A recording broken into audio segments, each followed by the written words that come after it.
peu froid aujourd'hui. Et j'espère qu'à travers... Amen. On va prier.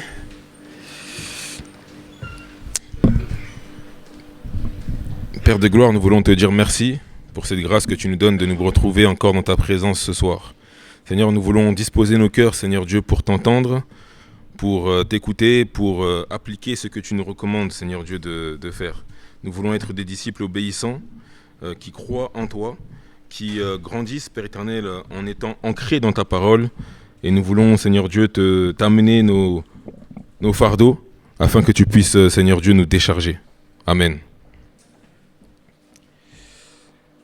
Nous avons eu la chance avec le pasteur de participer à un séminaire sur le leadership et nous avons été bénis. Nous avons été remplis de la parole de Dieu et j'espère qu'on aura l'occasion de vous partager ce que nous avons reçu dans les prochaines semaines. Comme vous le savez, on partage actuellement des messages en s'inspirant des psaumes. Et le message de ce soir est Dieu ne retire pas sa bonté. Dieu ne retire pas sa bonté. La vie chrétienne n'est pas une vie confortable, une vie de confort. Et notre foi ne doit pas rester théorique non plus. Les psaumes ont été écrits au cœur de l'expérience humaine. Les psaumes sont le fruit de réalités quotidiennes. Lorsque David et d'autres ont participé justement à l'écriture des psaumes, ça a été le fruit de leur expérience, de ce qu'ils ont traversé avec Dieu. Ils ont exprimé leur joie, leur peine, leurs difficultés, sans filtre, en laissant transparaître ce qu'ils avaient profondément en eux. Dans la Bible qu'on appelle la Bible hébraïque, donc au temps de Jésus, tel qu'on lisait la Bible, les psaumes se trouvent dans le Tanakh, donc l'équivalent de l'Ancien Testament. Le Tanakh, c'est simplement un acronyme pour reprendre ces trois mots, la Torah, donc la loi, les Nevi'im, qui se composent des écrits des prophètes, et le Ketuvim, donc ce qui est écrit. Et c'est là que se trouvent les psaumes. La Torah, c'est c'est la loi que Dieu donne aux hommes. Le Nevi'im, c'est lorsque Dieu appelle à travers ce que nous laissent les prophètes. Et les Ketuvim, comme je l'ai dit, c'est les écrits. Mais pas n'importe quel écrit, c'est les écrits basés sur une expérience. Ils nous enseignent comment vivre avec Dieu, comment le louer malgré les épreuves, malgré les saisons. Les psaumes sont une réponse de l'homme à Dieu après une fois vécue, digérée et mise par écrit. C'est la sagesse qui s'acquiert avec le temps et l'expérience. Amen. Dans les Ketuvim, on va faire une partie théorique, on va dire. J'ai un peu tenté d'expliquer où se trouvaient les psaumes dans la Bible, donc dans l'Ancien Testament et dans le Tanakh. Et donc dans le Ketuvim, on distingue trois parties. Il y a le Sifré Emet, donc qui correspond aux psaumes, aux proverbes et d'autres livres. On a le Hamesh Megillo, excusez-moi pour la prononciation, qui représente les 5 rouleaux avec les prophètes, et le Sifré Estorim, qui reflète la pensée, la relation avec Dieu. Les psaumes en hébreu sont appelés les Téléim, encore une fois, pardonnez-moi pour la prononciation, et cela signifie louange. Il regroupe des chants, des prières, et surtout la parole de l'homme qui monte vers Dieu. En réalité, à travers les psaumes, on nous enseigne comment comprendre Dieu. On nous enseigne à apprendre à lui parler. Dieu veut établir une vraie relation avec nous, et avant que nous puissions le servir, il veut qu'on apprenne à être avec lui, à demeurer en lui. Amen. Dieu veut m'apprendre aussi, à lui parler encore aujourd'hui. Il ne cherche pas une prière parfaite, mais une prière authentique. La Bible nous dit que David dansait quand il était dans la joie. Et je pense qu'il dansait tellement fort que ses écrits sont restés jusqu'à nous aujourd'hui. Amen. Il pleurait, parce qu'il se lamentait des fois de certaines situations, mais il le faisait avec authenticité.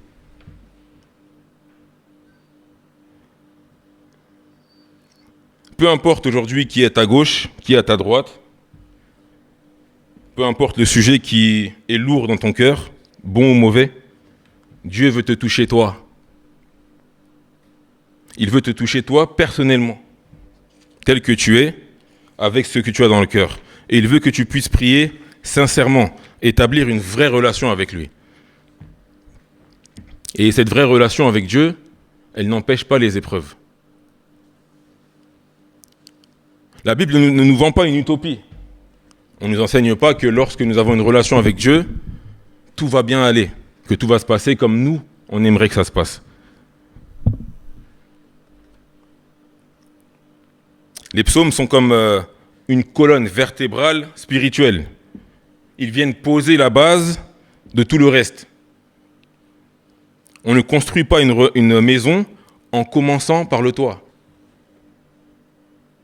Les psaumes reflètent cette fondation que Dieu veut que nous puissions avoir dans nos vies, cette relation qui va venir apporter tout le reste. On va ouvrir nos Bibles dans Psaume 66 au verset 20.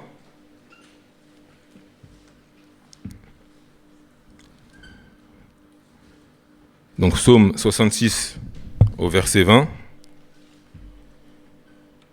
Je lis. Béni soit Dieu qui n'a pas rejeté ma prière et qui ne m'a pas retiré sa bonté. Je répète, béni soit Dieu qui n'a pas rejeté ma prière et qui ne m'a pas retiré sa bonté. Tout à l'heure, j'avais dit que David laissait transparaître ses émotions lorsqu'il priait, lorsqu'il se livrait à Dieu. Et David a connu des victoires, mais aussi des échecs. Et il en a conclu à un moment donné que Dieu n'a jamais rejeté sa prière et qu'il n'a pas retiré sa bonté.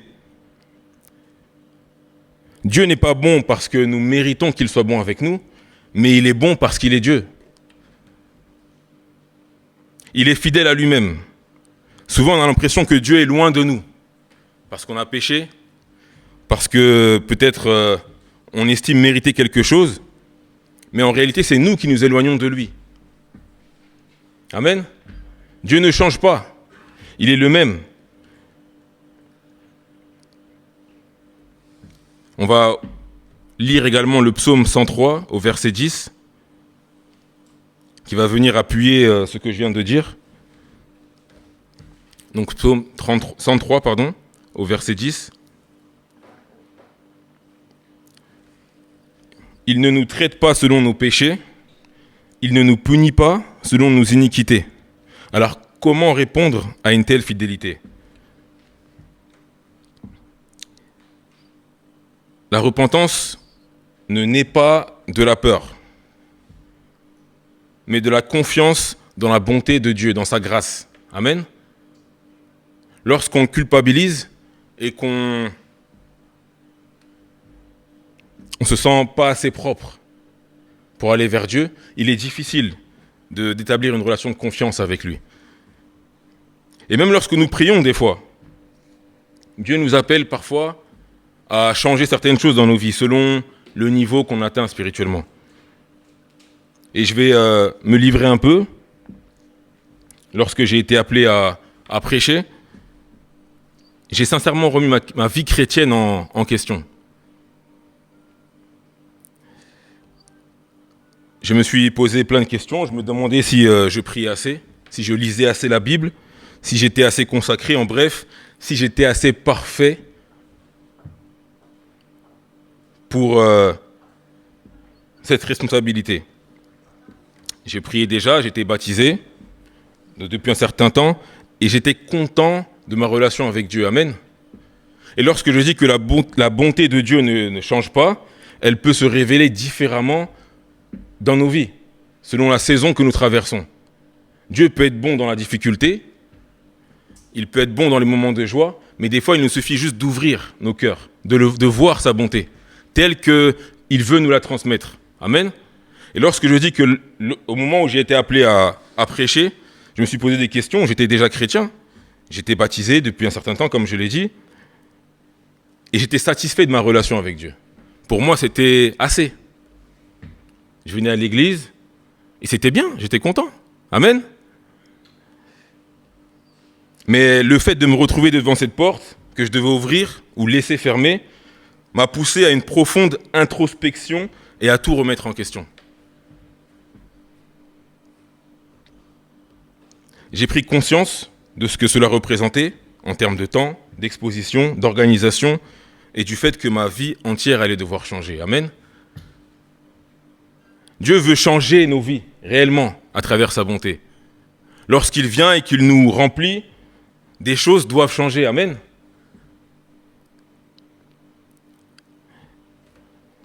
Et cela demande aussi que nous puissions faire un pas vers lui. Et c'est ce que David fait à travers les psaumes. Il a péché, il est tombé, mais il fait cet effort-là de revenir vers lui. De crier sa peine, de crier ce qu'il a, de transmettre à Dieu ce qu'il a dans le cœur.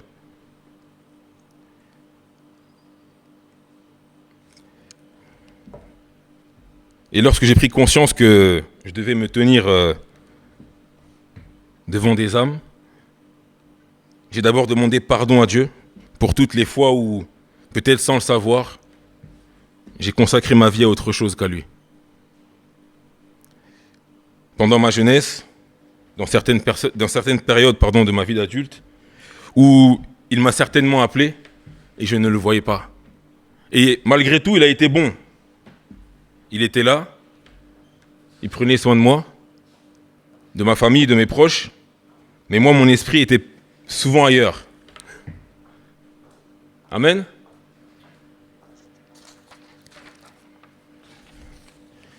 J'ai sincèrement pris cette opportunité de le servir comme une bénédiction pour ma vie. J'ai accepté. Et j'ai pris conscience que j'avais une responsabilité aussi. Cet appel me demandait de croître, personnellement, et de prendre des décisions radicales pour adopter une nouvelle routine de prière, de lecture, et lui donner plus de place dans ma vie. J'avais cette profonde volonté d'être à la hauteur pour lui. Ça n'a pas bouleversé seulement ma vie à moi personnellement, mais aussi celle de ma famille, de mes occupations professionnelles et de mes projets. Je suis encore très loin d'être parfait,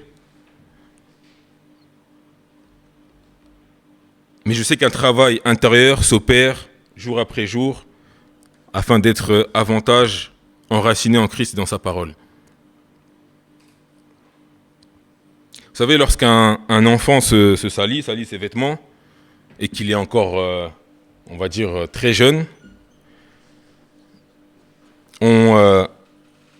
en tant que parent, on accepte de lui changer ses vêtements sans, on va dire, trop se fâcher. Parce qu'on comprend qu'il est un enfant, en fait. On comprend qu'il n'est pas conscient que son vêtement, peut-être qu'on a acheté cher, il en fait un peu n'importe quoi. Amen. Dieu nous a donné un vêtement propre, et que des fois on salit, consciemment ou inconsciemment. Amen.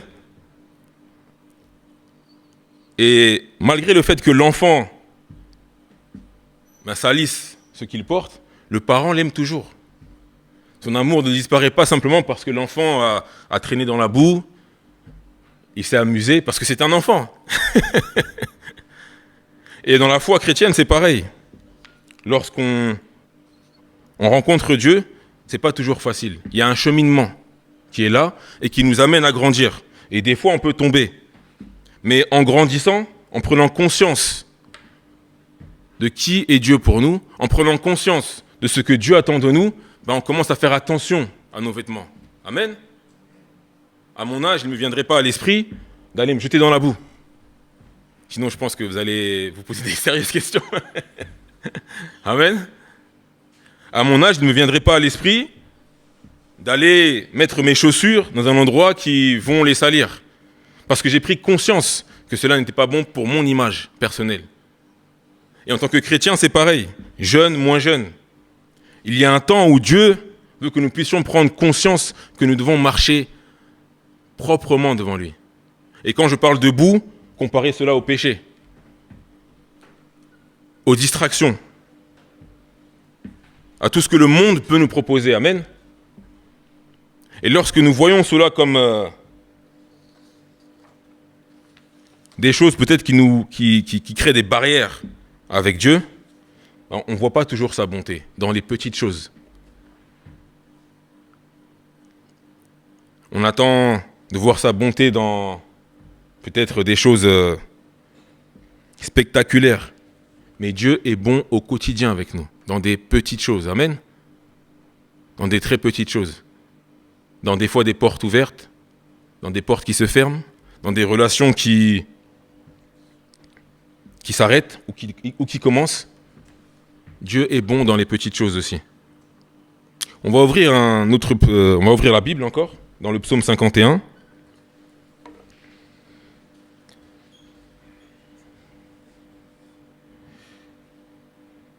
Je vais juste reprendre le verset exact.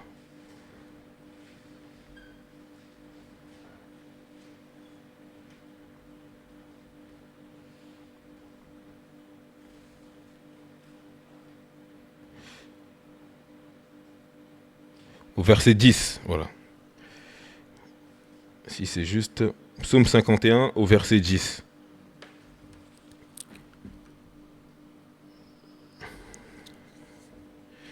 Psaume 51, verset 12, pardon, oui, c'est ça. Ô Dieu, crée en moi un cœur pur. Tu ne dédaignes pas un cœur brisé et contrit. Je crois que c'est le 10, pardon. Ouais.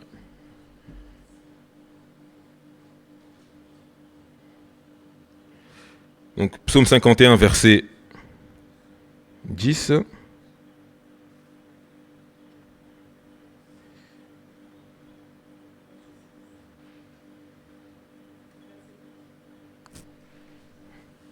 Peut-être c'est la version alors. Ok.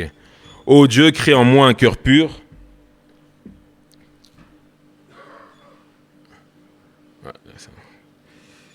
renouvelle en moi un esprit bien disposé. En fait, Dieu veut nous challenger à chaque étape de nos vies chrétiennes. Amen.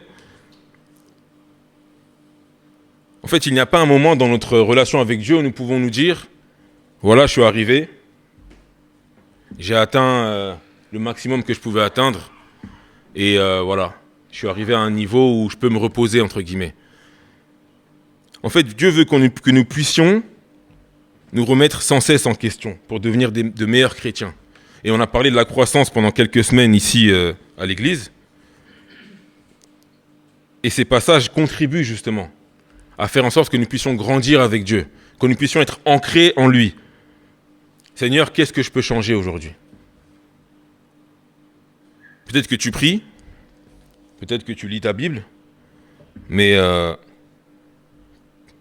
tu as aussi peut-être besoin d'être guéri sur certains points de ta vie. Tu as peut-être besoin de partager un peu plus ce que tu vis avec Dieu. Tu peux sûrement apporter peut-être une valeur supplémentaire dans l'église, dans ta famille.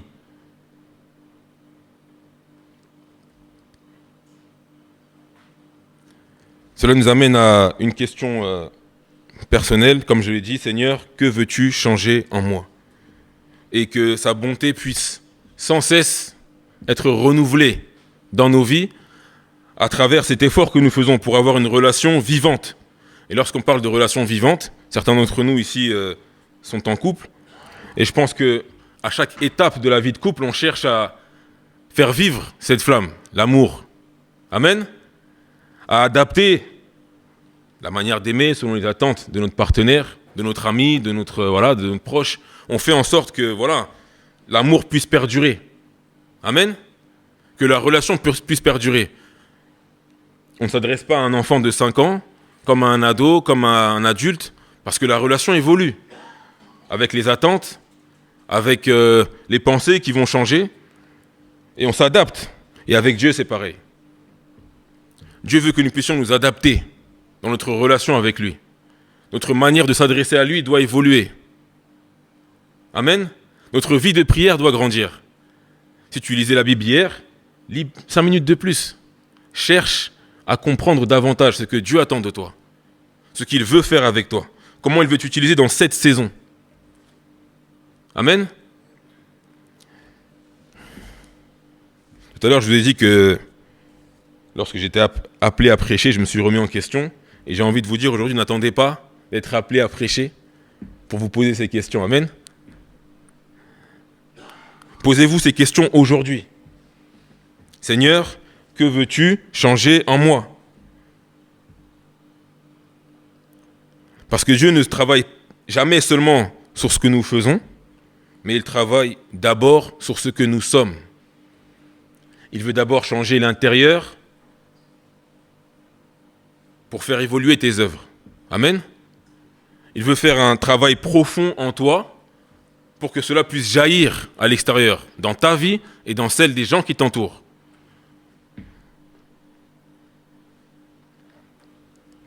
Dieu ne t'appelle pas aujourd'hui à une relation quotidienne avec lui, pas le jeudi ou le dimanche, pas simplement le jour où l'Église organise quelque chose, mais au quotidien.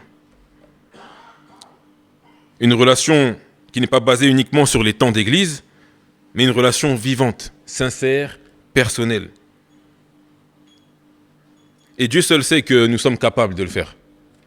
Nous le faisons au quotidien avec nos familles, nos proches. Nous entretenons une relation sincère avec nos proches.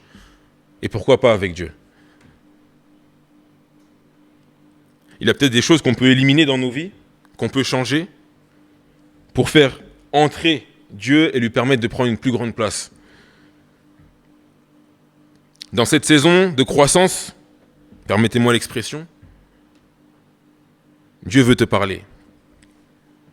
Il veut te restaurer là où tu as été blessé. Il veut t'affermir là où tu as des doutes. Il veut faire de ta vie un témoignage visible de sa bonté.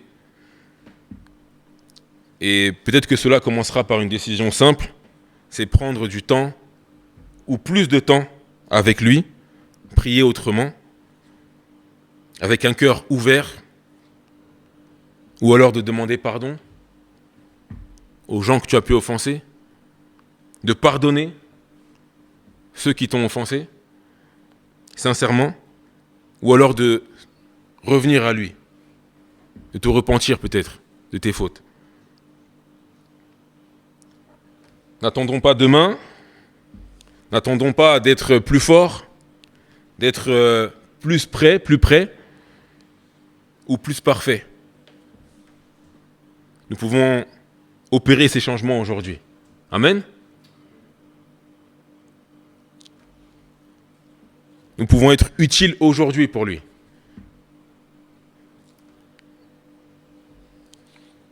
Et dans sa bonté, il veut vraiment nous révéler qui il est. Il veut que nous puissions changer nos vies, changer celles des autres aussi, à travers son œuvre en nous. Amen. David, aujourd'hui, a influencé notre vie chrétienne, parce qu'il a été authentique. C'est un mot qui est à la mode en ce moment, dans le monde de l'entreprise, l'authenticité, pour montrer les valeurs, qui nous sommes, séduire les candidats. Amen. Et c'est ce que Dieu cherche en nous aussi, que nous soyons authentiques. Que lorsque nous tombons, nous puissions nous confier sincèrement à lui. Voilà, Seigneur, j'ai fait une faute, je te demande pardon et je ne veux plus recommencer. Comme l'exemple de l'enfant que j'ai pris tout à l'heure. Amen. Lorsque nous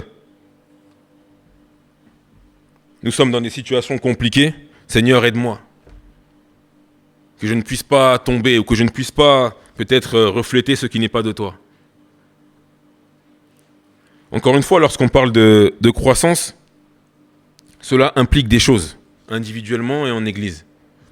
Lorsqu'on parle de croissance, cela implique des responsabilités individuelles et collectives. Amen. La croissance, c'est grandir, c'est beaucoup de choses, mais c'est, selon la Bible, d'abord grandir intérieurement.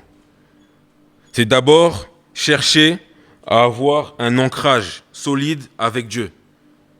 Amen. Et je ne sais pas si vous êtes d'accord avec ça, mais Dieu a réellement un plan pour cette Église. Et lorsqu'il nous demande de croître, c'est peut-être élever nos voix, prier. Je le répète beaucoup, mais je suis sincèrement convaincu que la prière de chacun ici peut être utile. Fais quelque chose que tu n'as pas eu l'habitude de faire. Amen. Pour voir sa bonté. Peut-être qu'en priant pour un frère, pour une sœur, tu verras un miracle dans sa vie. Et ce sera un sujet de louange. Amen. Nous avons tous des besoins, tous des requêtes. Je pense que on va tous les exprimer tout à l'heure. Mais ne négligeons pas les petits débuts. Ne négligeons pas les petits détails. Amen. On va prier, on va remettre ce moment entre les mains du Seigneur.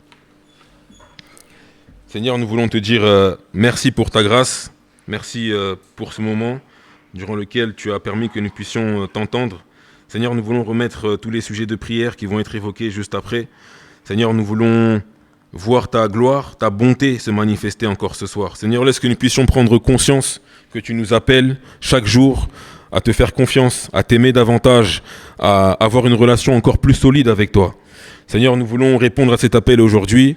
Et nous voulons, Père éternel, poser des actes dans nos vies afin d'être plus propres à tes yeux, afin de mieux te comprendre, afin de mieux exprimer nos besoins, Seigneur Dieu, afin d'établir une relation, une connexion particulière, singulière avec toi, Seigneur. Je remets mes frères et sœurs aujourd'hui dans ta présence, que tu puisses encore nous accompagner et affermir nos pas. Sois élevé, Seigneur. Amen.